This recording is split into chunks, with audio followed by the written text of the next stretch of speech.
예, 안녕하십니까. 현대투자연구소의 이종구 수장입니다. 이번 시간엔요, 11월 4일 뉴스 특징주 분석 시간으로서의 금일 나왔던 종목별 리포트라든지 뉴스에 대해서 알아보도록 하겠습니다.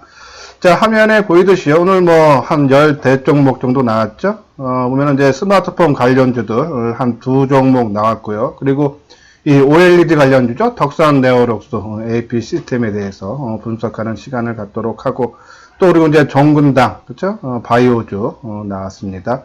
그리고 이제 시장 전반에 대해서 실적이 개선된다라는 내용하고, 또 지표를 확인해야 된다. 그러면서 주식 투자하자라는 상반된 보고서도 나왔습니다. 그리고 또 하나 11월엔 주식을 사야 할 때인데, 그렇죠? 반도체 IT가 유리하다는 그런 보고서도 있는데, 오늘은 이 중에요, 이 5G하고 갤럭시 폴드폰, 거기에 따른 흥행에 따른 수혜 종목 알아보도록 하겠습니다. 그리고 또 하나 OLED 관련주죠. 아까 말한 대로 덕산 네오록스 AP 시스템에 대한 분석을 한번 집중적으로 한번 해보도록 할게요. 자, 먼저 5G와 폴드폰 수혜 신호 빵빵했어요. 최근에 보면 스마트폰 시장의 5G 전환 속도가 당초 예상치보다 빠르게 전개되면서 부품 업체들도 기회의 장이 펼쳐지고 있다라는 그런 내용이에요.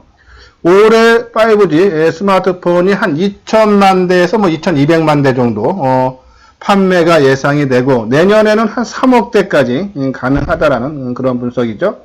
전체 스마트폰 시장 내 5G 스마트폰이 비중이 한 20% 내년에 차지할 걸로 보는데, 자, 일단 보고서마다 좀 틀려요. 증권사마다. 어디는 내년에 한 1억 9천만 대, 좀 중간치가 2억 5천만 대, 그리고 오늘 나온 이 증권사 KB증권에서는 한 3억 대 정도 판매되고서, 전반적으로 약간의 차이가 있지만은 결론적으로는 상당히 크게 판매가 증가가 된다라는 그런 전망치예요. 또 하나는 이제 갤럭시 폴드폰이죠. 이 스마트폰 출하량 역시 연초 예상치를 크게 웃돌고 있다. 지금 이제 국내에서 1차, 2차, 3차 판매가 됐는데 다 완판됐어요. 그래서 내년에도 이러한 성장세가 이어진다면서요. 연평균 성장률 200% 가정할 경우 2019년도에는 올해는 40만 대, 내년에는 500만 대, 2023년도에는 3,500만 대로 성장할 거라는 전망이죠. 그러면 여기에 따른 수혜 종목이 무엇이냐, 그쵸? 근데 이제 이 KB증권에서는 바로 BH, 우리가 BH는 지지난달이죠. 9월부터 계속적으로 언급을 해드렸습니다. 갤럭시 폴드폰이 크게 판매가 되면서 인기를 끌면서 거기에 대한 가장 큰 수혜가 바로 이 BH다라는 그런 말씀을 드렸죠. 내년 OLED 탑재 스마트폰 증가, 단가 상승, 출하량 증가로 수혜된다. 그래서 20%대 성장을 눈앞에 두고 있다라는 그런 내용이에요. 이 BH는 이 FP12 해갖고 연성 인쇄 회로 기판을 만드는 회사예요. 근데 이제 이 폴더폰 디스플레이의 이 FP12는 대당 단가 상승의 수혜가 기대되는 부품이며, 패널의 크기가 늘어나 기판의 면적이 확대되고 외부 추가 디스플레이 등 대당 디스플레이 탑재 수가 증가하기 때문에 실적이 크게 호전된다라는 그런 내용이고, 또 하나 여기서 강조해야 될 부분이요. 이 폴더폰 디스플레이의 패널 두께를 축소하기 위해서는 이 더치 패널과 그리고 디스플레이의 일체형 제품이 나와야 되는데, 그것이 이제 Y옥타라는 거예요. 그 탑재가 필수적인 건데, 이 기판에 BH가 독점 납품을 하고 있다는 얘기예요. 최근 갤럭시 폴드의 수요가 예상보다 견조해 출시 시점이 앞당겨지고, 그리고 출하량 전망치도 상향되고 있어 수혜가 예상된다, 그런 내용이죠. 그러니까 이 폴더블폰의 패널 두께를 낮추기 위해서 이 두 개를 합치는 일체형 제품이 나오는데, 그것이 Y옥타인데 이것이 이 BH가 독점적으로 납품을 하고 있다는 얘기예요. 이것이 일반 연성 회로 기판보다 단가가 2배에서 6배가 높다. 그렇죠? 그러면 갤럭시 폴드가 잘 팔리면 잘 팔릴수록 BH에 대한 수혜가 예상이 된다라는 그런 내용이고, 지난 1일날 11월 1일이죠. 금요일날 실적 발표했어요. 3분기 실적이 영업이익이 전년 동기 대비해서 한 0.02, 그냥 작년 수준과 동일하다 보시면 돼요. 한 405억 나왔고요.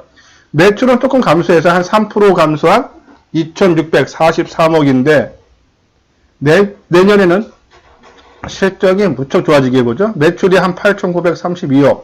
그래서 그러면 내년 거니까 올해 대비해서 한 24% 증가할 걸로 보고 영업이익은 한 1,300억 정도로서 한 영업이익이 한 54% 전년 대비해서 증가하는 걸로서 실적이 내년에 엄청나게 좋아진다. 그 이유는 아까 말씀드린 대로 5G 스마트폰 시장의 판매가 확대가 되고 있고 또 갤럭시 폴드에 들어가는 이 Y옥타가 갤럭시 폴드가 판매가 호조되면서 수혜가 단가가 비싼 거기 때문에 수혜가 예상이 된다라는 그런 내용이에요. 자, 그러면은 한번 차트 모양 봐야죠. 우리가 BH는 계속적으로 말씀드려서 좋은지는 아는데 주가가 연속적으로 계속 올라서 한번 조정다운 조정이 나올 때까지 기다리자라는 말씀을 드렸어요. 자, 오늘도 보면은 긍정적인 보고서에 힘입었어요. 특히 또 지난 금요일날 중국에서 5G 상용화를 시작했죠. 거기에 따른 기대치도 있고 해서 오늘 아침에 플러스 3포인트로 출발했지만 오히려 이 낙폭이 확대되고 있죠. 지금 마이너스 2포인트. 그럼 고점 대비 한 5% 정도 빠진 거예요. 500원 하락한 22,550원. 뭐 저희 관점에서는 오히려 조정다운 조정 항상 말씀드렸죠. 고점 대비해서 한 20% 가까이 빠지면은 한번 그때는 노려볼만 하다라는 말씀을 드렸어요. 그러면 최근에 고점이 25,000원이니까는 뭐 2만원 초반대 정도 내려오면은 그렇죠? 지금 봐도 이 2만원 초반대가 이제 지난번에 고점 수준들이에요. 예, 그렇기 때문에 강한 지지대. 우리가 이제 조정을 받을 때는 의미 있는 지지선에서 지지를 받는 것이 좋다라는 건데, 그렇죠? 바로 요 가격대들, 그렇죠? 지금 제가 찍고 있는데 25,500원. 깊게 받으면 한 2만원에서 25,500원 사이 내려오면은 뭐 매수 관점 봐야 되고, 또 하나 의미 있는 지지선을 지지해주는 모습과 함께 또 하나 체크해야 될 거 있죠. 수급이죠. 그동안에 외국인과 기관들이 꾸준한 매수세에 씹으면서 15,000원대에서 25,000원까지 아주 상승했습니다. 지금 화면에 보이시죠? 이것이 이제 10월 17일서부터 최근까지 수급 현황을 보여주고 있는데 한 2주 넘게 있으면서 개인들이 매수한 날이 딱 10월 30날 96,000주 그렇죠? 그리고 나머지 날은 뭐 많게는 25만 주. 이게 언제입니까? 10월 25일 날. 그리고 10월 22일 날 19만 주, 뭐 16만 주. 뭐 지속적으로 개인들 매도가 많았어요. 그렇죠? 그 물량을 외국인과 기관이 받아줬는데 최근에 고점 25,000원을 찍고 빠질 때 그렇죠? 개인들이 사준 물량 모르겠습니다. 오늘도 아마 개인들이 사줄 거예요. 지금 나타나는 표현을 보면은 12시 넘었는데요. 외국인들이 한 72,000주, 기관이 한 8,000주 매도하죠. 그래서 이제 개인이 오늘 순매수 들어가는데 오늘 거 빼도 지난 10월 30날 96,000주에 그친다는 얘기죠. 그러니까 그동안 주가가 25,000원대에서 빠지지만은 그렇게 그동안에 이 종목을 끌어올렸던 주체 세력들의 매도가 크지 않다는 얘기. 그거는 분명히 나중에 주가가 한 2만원까지 내려왔을 때 우리가 원하는 가격대 수준까지 내려왔을 때 꼭 체크해야 될 부분이 그동안 많이 샀던 애들이 꼭지 부근에서 많이 팔고 도망간 거죠. 그렇죠? 그러면 주가는 또 하락을 해야 되지만은 매도한 물량이 그동안 매수한 물량보다 적다라는 것은 그동안 상승했다는 그냥 자율 조정으로 봐야 된다. 그렇죠? 그 두 가지만 우리가 확인을 하면서 오히려 밀릴 때 매수 관점으로 봐야 되지 않나요? 그런 판단을 내려드립니다. 자, 그리고요. 아까 말씀드린 대로 중국의 5 시장이 지난 금요일날 상용화가 시작됐어요. 우리가 이제 이 방송을 어저께죠? 일요일날 오전에 이제 방송을 해드렸는데 예, 중국의 통신장비 시장에 화웨이 점유율이 50%라 했어요. 그렇죠? 그리고 JT라는 회사가 있는데 이것도 통신장비 업체인데 한 20-30% 수준 되고. 근데 특히 여기서 이제 강조해야 될 부분이 중국의 화웨이가 이 통신장비뿐이 아니라 스마트폰도 생산하죠. 그렇죠? 근데 그러면은 중국 시장이 이제 개화돼서 뭐 지금 중국 통신 3사의 무선 가입자 수가 총 12억 명이래요. 한국의 24배고 또 2023년에 세계 5G 스마트폰 가입자가 한 10억 명을 생각하고 있는데 그 가운데 절반이 중국이 될 거라는 얘기예요. 그러니까 중국 시장의 5G가 엄청나게 성장을 한다는 얘기예요. 그럴 수밖에 없는 게 이제 5G는 중국 같은 경우는 이 미중 무역 전쟁으로 인해서 국내 상용화, 그러니까 경기 부양을 위해서 정부 차원에서 밀어붙이는 거예요. 그렇기 때문에 빠른 시간 안에 확산될 수 있다는 얘기죠. 그러면서 가입자도 크게 증가할 거라는 얘기죠. 그러면은 거기에 단말기를 판매하는 화웨이 같은 경우는 수혜가 예상되겠죠. 그러면 화웨이의 단말기 부품을 공급하는 업체가 뭐뭐가 있나? 우리가 어제 또 말씀드렸죠? 세경 하이테크, 와이솔, 액트로, 그리고 동훈 아나테. 근데 우리가 어제 네 종목 보면서 동훈 아나테 차트 방송도 났지만 일단 이거는 빼자라고 말씀드렸고, 그렇죠? 세경 하이테크는 계속적으로 치고 나가는 종목. 그래서 와이솔, 액트로 말씀을 드렸죠. 한번 종목들 한번 볼까요? 액트로 먼저. 자, 화면에 보이죠? 액트로 지금 플러스 250원에 차트 방송도 상당히 높다 해서 한번 뜨고 조정다운 조정 잘 받고 수급적으로도 뭐 크게 부담이 없는 모습. 일단 플러스권 유지를 해주고 있죠. 그 다음에 세경 하이테크 뭐 보합권이네요. 그렇죠? 뭐 또 역사적인 고점. 이게 이제 상장한 지가 이제 얼마 안 되는 회사죠. 세경 하이테크는 역사적인 신고가 계속적으로 돌파를 해주고 있는 그런 모습이고 보합권 유지고. 와이솔도 플러스 100원이네 강보합 수준 유지하고 있죠. 근데 지금 우리가 이제 계속적으로 이 스마트폰 관련주들로 해서 한 9개 종목을 기초적으로 말씀드렸어요. 9월 하순서부터. KG바텍, 뭐 세경 하이테크는 이제 화웨이에 납품하는 업체 같고, 대덕전자, 그리고 코리아 서키트. 코리아 서키트가 이제 삼성 전기에서, 스마트폰 메인 인쇄로 기판을 축소한다고 하죠, 생산을요. 같은 이제 코리아 서키트도 그걸 똑같이 메인 인쇄로 기판을 만드는 회사인데, 그러면 삼성전기가 물량을 축소하면은 코리아 서키트한테 당연히 수혜가 가겠죠. 그렇죠? 그리고 아까 말씀드린 BH, 하이비전 시스템, 인터플렉스, LMS가 최근에 주가 흐름이 상당히 강합니다. 그렇죠? 그리고 이녹스 첨단 소재. 그렇죠? 근데 이 종목도 이렇게 쭉 쳐보면은 한번 볼까요? 오늘 전반적으로 거의 다 약세예요. 지금 보면은 KH바텍, 이것도 이제 강보합 올라왔네. 아까 볼 때는 이제 마이너스였는데 코리아 서킷도 약보합, 그죠? 그리고, 대덕전자, 그죠? 약보합. 그리고, 뭐, LMS 있었나요? LMS. 그죠? LMS도 한 750원. 요거는 좀 상대적으로 좀 많이 떠서, 이게 다른 종목들 비해서 좀 조정을 받는 그런 모습인데, 일단은 지금 보시듯이, 전반적으로 뭐 코리아 서키트도 마찬가지죠. 아까 말씀드린 대로 잠깐 지금 봤었죠. 코리아 서키트, 그렇죠? 약보합 정도 유지되고 있는데 일단은 전반적으로 지금 5G 스마트폰 관련주들이 조금 조정을 최근에 받고 있는 그런 모습입니다. 그래서 조금 공격적으로 하기보다는 아까 말씀드린 대로 좀 조정다운 조정, BH 기준으로 조정다운 조정이 나올 때까지 좀 기다려야 되고 그리고 또 하나 화웨이의 부품을 납품하고 있는 아까 제가 세 종목 말씀드렸죠. 그 중에 액트로 같은 경우는 조금 차트 완성도 이건 이제 단기적인 관점이에요. 이게 긴 흐름으로 보시지 마시고요. 액트로 같은 경우는 단기적인 관점에서 한번 노려볼 만하다라는 그런 말씀을 드립니다. 그래서 어제 우리가 이제 와이솔도 한번 언급하면서 바닥권이 때문에 가격 리스크가 적다라는 그런 말씀까지 드렸죠. 그래서 일단은 최근에 좀 조정을 양상을 받고 있는데 오히려 매수의 기회로 봐달라. 아까 말씀드린 대로 이 5G 스마트폰의 수혜가 내년부터 크게 증가하기 때문에 여기서 조정받고 이후 한번 또 상승한다라는 그런 말씀을 드립니다. 지금 아마 방송이 한뭐 7, 8분에서 한 10분 정도 한 것 같은데요. 새롭게 이 방송을 듣는 분들은 한 7, 8분 들으셨으니까 쭉 듣고 열심히 하고 있다. 그리고 나한테 조금이라도 도움이 되네 하시는 분들은 구독하기를 눌러주시고 제가 지금도 구독하시고 계시는 분들은 좋아요를 눌러주시기 바랍니다. 다음은 OLED 관련주죠. 덕산 네오력스 신규 소재 공급으로 주가 상승 한국투자증권이에요.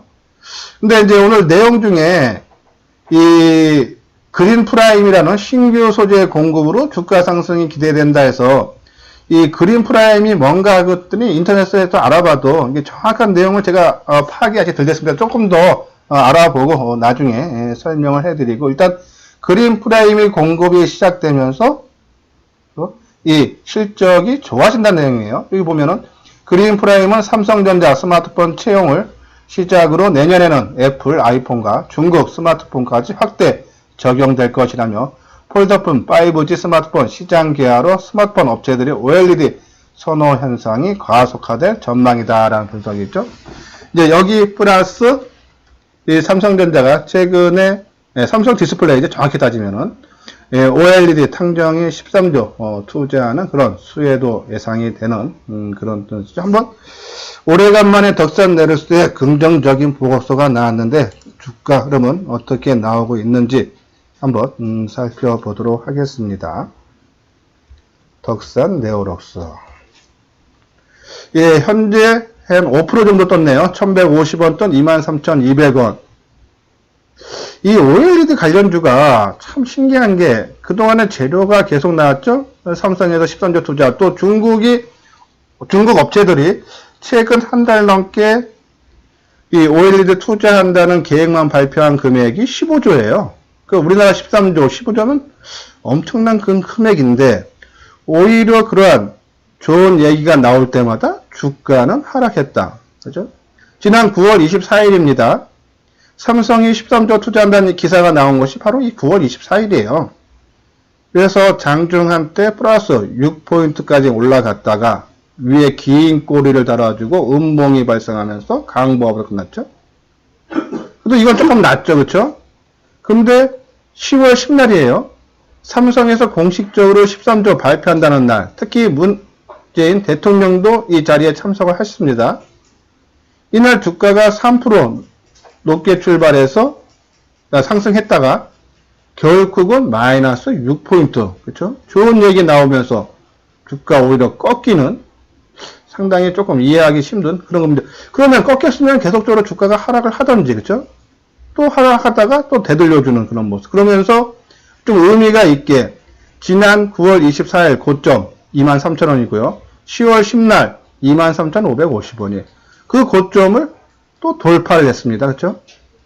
그러니까 제 개인적으로 판단할 때 지난 2016년하고 17년에도요. 이 OLED 투자가 있었습니다. 소형 OLED에서 15조 정도. 그때 주가들이 뭐 SFA도 그렇고 이 덕산도 그렇고 한 100% 정도씩 올라갔죠. 그러면은 지금의 투자 금액을 봐도 그때보다 1차 때보다 더욱더 많은 금액이에요. 그러면 수혜가 더만큼 내고 실적이 좋아진다. 그러면 주가는 더 이상 올라갈 걸로 봐요. 그렇죠?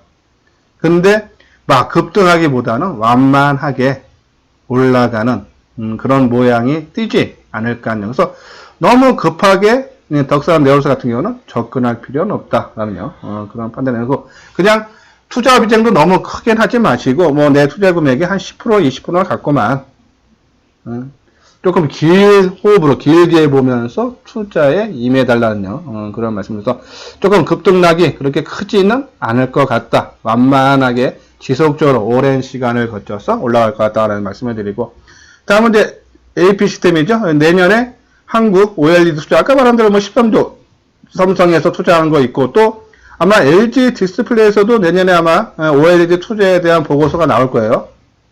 왜냐하면은 이 파주에 있는 LCD가 이제 생산 안 하겠죠. 이제 중국한테 완전히 뭐 시장을 점유를 당해서 생산하면 생산할수록 적절하니까는 그래서 LCD 부분을 접으면서 아마 LG 디스플레이도 OLED 쪽으로 그냥 투자를 아마 확대할 겁니다. 아직 뭐 공식적으로 나온 건 없어요. 근데 아마 그럴 가능성이 크다는 게 시장의 전망이죠.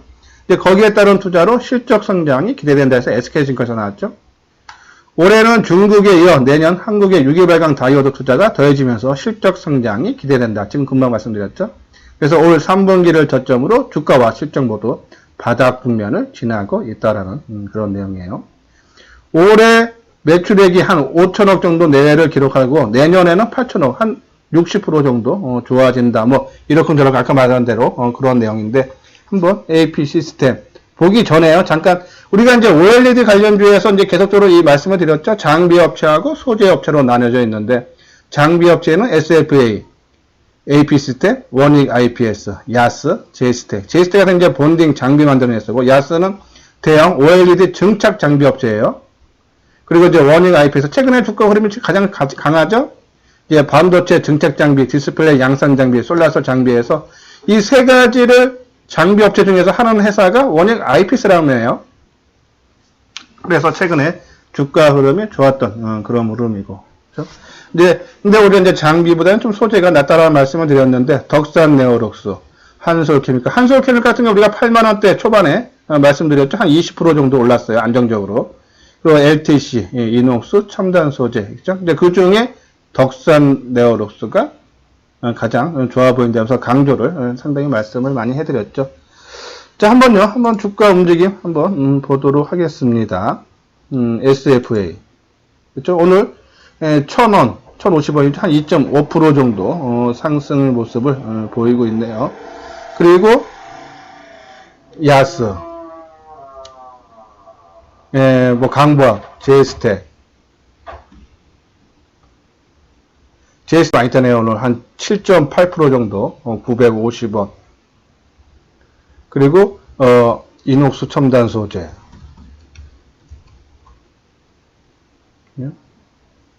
그리고 아까 말한 이제 SFA는 봤었고, 그죠? SFA도 좋고. 그러니까 오늘 전반적으로 이 OLED 관련주들이 조금 강한 흐름을 보이고, 아까 말한 대로 스마트폰 관련주라든지 통신 장비 업체들, 5G, 그 약한데, 이 전반적으로 수남의 양상이 좀 많이 올라가면은 쉬는 거고, 또 조정을 받으면은 또 상승하는 그런 흐름이죠. 그래서 지금 크게 5G, 스마트폰, 그리고 반도체 관련, 특히 이제 비메모리라든지 국산화 수혜주죠. 그리고 이제 OLED, 그죠? 요런 양상으로 좀 순환매가 도는 것이 아닌가 해서 어차피 추세는 이 IT 섹터가 시장을 계속적으로 이끌어갈 수 없다. 특히 삼성전자 주가를 보면 우리가 알 수 있어서 우리가 5만원 올라왔을 때 삼성전자 보고 이것이 고점이 아닌 새로운 상승의 시작이다라는 말씀을 드렸어요. 왜냐하면은 지금 반도체가 저점을 통과하고 있는데 주가가 여기서 고점일까요? 통과하면 앞으로 좋아지는데, 그렇죠? 전혀 아니란 얘기죠, 그렇죠? 그런 관점에서 실적이 또 내년부터 상당히 좋아지면서 경기도 회복 국면에 접어든다라는 그러한 전망이 우세한데 지금 상황이 고점은 아니란 얘기죠, 그렇죠? 그러면 삼성전자 가면서 이 IT 섹터의 주가도 같이 끌고 간다라고 생각하시면 돼서 내 포트에 최소한 뭐 아까 말한 섹터별로 여러 개 있는데 최소한 한두 종목, 그래서 비중 최소 50% 이상은 이 IT 섹터로 조금 채워놔야 되지 않나요? 그런 말씀을 드립니다. 예, 이렇게 해서 오늘 오전 뉴스 특징주 시간에서 특히 이 스마트폰 관련주와 그리고 OLED 관련주에 대해서 집중 분석을 해드렸습니다. OLED는요, 오늘 지금 하락하고 있는 5G 통신 장비 업체하고요, 반도체 관련주 그리고 2차 전지 관련주에 대해서 분석하는 시간을 갖도록 하겠습니다. 예, 오늘도 건승하시고 오후에 다시 찾아뵙도록 하겠습니다.